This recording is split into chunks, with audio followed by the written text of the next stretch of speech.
St. Nicholas Day, aka December 6th, 1907, 10 a.m., Monongah, West Virginia. Approximately 420 men are inside of Mines 6 and Mines 8. Within 30 minutes, an explosion of unknown cause would cause a cave-in that killed at least 360 workers.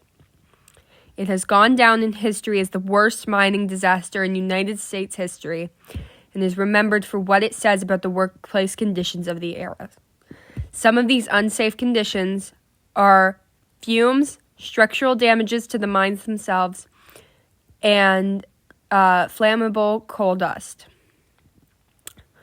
In the case of Mines 6 and Mines 8, these mines were connected by a tunnel that were supposed to allow for better ventilation, as one of the common problems at the time was ventilation. Instead, when it came to this fire and subsequent explosion, it allowed for easy access of the flame.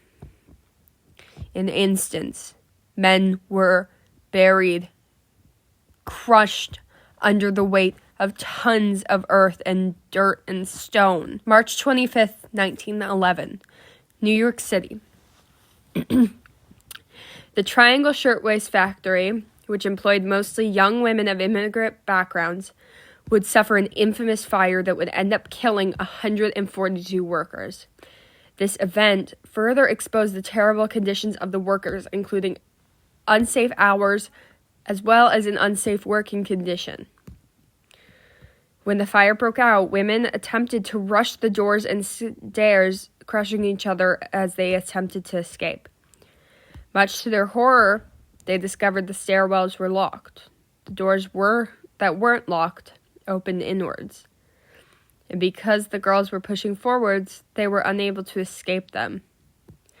Windows were able to be opened, but the fire escapes that they led to were unsuitable for use. One such fire escape crumpled under the weight of the workers, collapsing with them on it and killing them. Girls on the 8th floor and above, where the fire started, eventually resorted to jumping out the windows instead of succumbing to the ash or flame. 1928. Herbert Hoover, President of the United States, approved what would eventually be known as the Hoover Dam. During construction from 1931 to 1935, 96 official deaths would be attributed to the construction. These deaths do not include pneumonia, heart attacks, or anything of the like. They are only falls and other such accidents that can be directly attributed to the construction of the dam. 1947, Texas City disaster. A fire on the SS Grand Camp produced dense smoke that could be seen all over town. This smoke encouraged citizens to come down to the docks to watch the fire, as was pretty standard for the time. Many citizens liked to watch the firemen and fire on the dock, which explains why there were so many bystanders present at the time of the explosion. The cargo that the ship was carrying was quite volatile. It was ammonium nitrate, and it detonated at 9:12 a.m., rupturing the ship, sending its entire cargo flying and sending the remaining bags of ammonium nitrate 2,000 to 3,000 feet in the air. According to the Moore Memorial Public Library, fireballs streaked across the sky and could be seen for miles across Galveston Bay as molten ship fragments erupted out of the pier. The blast caused a 15-foot tidal wave that crashed onto the dock and flooded the surrounding area. Windows were shattered in Houston, 40 miles to the north, and people in Louisiana felt the shock 250 miles away. Most of the buildings close to the blast were flattened, and there were many more that had doors and roofs blown off. The Monsanto plant, only 300 feet away, was destroyed by the blast. This industrial accident is the largest in the United States and most deadly, and it is one of history's largest non-nuclear explosions. The Texas City disaster claimed the lives of around 581 people, and it injured thousands more.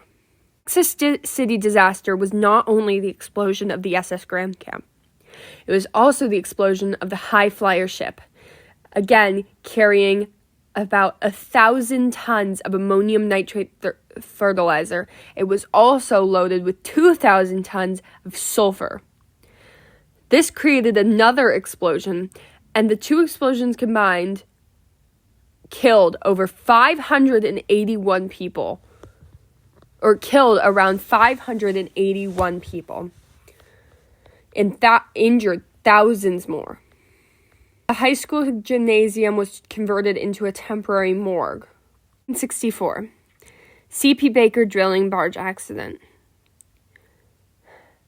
Some of the workers on the ship survived by jumping from the barge, even though the fire on the barge was 100 feet around. There were 22 confirmed deaths from this incident. It is said that though the emergency alarm was ringing the entire time, nobody could distinguish it from the other alarms and sounds of the work from the day to day. Some of the loss of life is attributed to lack of training, and the fire ended up burning for 13 hours. 1968. Farmington mine disaster, again, West Virginia. There was an explosion in Console 9, and it killed 78 miners. The cause of this explosion was never determined. Of the mines around the area and all over the country joined together in a wildcat strike. That means that they did not seek approval from the union themselves. The workers decided to go on strike all on their own. And it worked. In 1969, the Federal Coal Mine Health and Safety Act was passed. This was a huge step towards further legislation that was passed, such as OSHA. OSHA was influenced by these incidents, as well as the labor groups' push for reform and the everyday workers' struggle. These 6 incidents are just a small peek into the United States history of workplace accidents and helps lend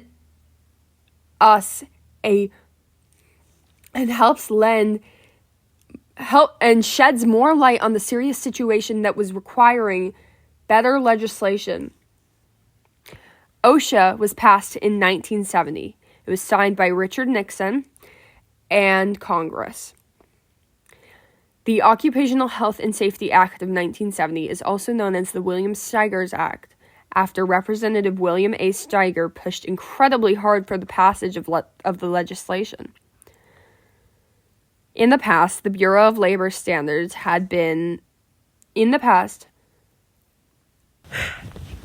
OSHA has reduced daily worker deaths by more than half, from about 38 deaths a day in 1970 to 15 a day in 2023. Worker injuries and illness are also significantly reduced, by about 400%. Back in 1972, there were about 10.9 incidents per 100 workers, but in 2023, 2.4 per 100 workers. Change is even seen from year to year. In 2022, there was a worker death approximately every 96 minutes. In 2023, it was every 99 minutes. This legislation couldn't have done what it did on its own. There is space to recognize the unions and labor groups that helped push for change, as well as the loss of life that was experienced to help these people recognize how important legislation is.